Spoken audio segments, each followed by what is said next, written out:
Anyone who's actually tried to make a game before has come to the conclusion that it doesn't start off as a great game.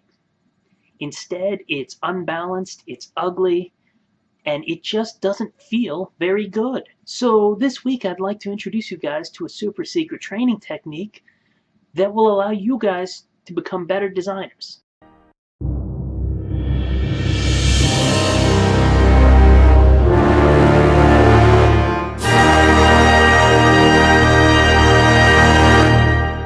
Tool is bad games. What makes a bad game? Well, it's clear.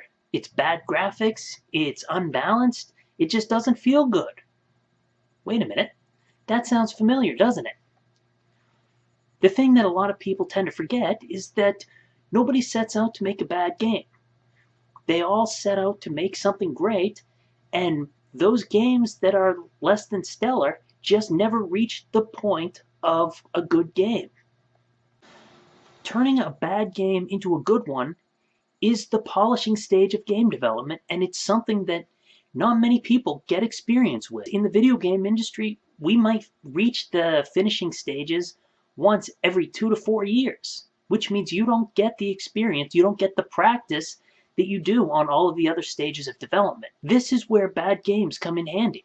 One of the biggest tasks you'll have as a game designer is digging through your broken crap game in order to identify any nuggets of value that you have there and being able to identify what flaws stand out the most, which ones are going to ruin a player experience. Bad games let us practice this experience far more often than the 2 to 4 years that you'll normally be doing. Because you have a mostly finished game, you can practice digging through that game to find what is actually entertaining in there and what should they have focused on. You have the chance to look at what is it that stands out. What is it that completely ruins the game? Not little things, but certain pieces are going to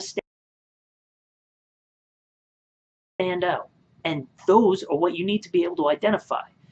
Because the next time you're making a game of your own, you're going to be able to identify them because you've been practicing.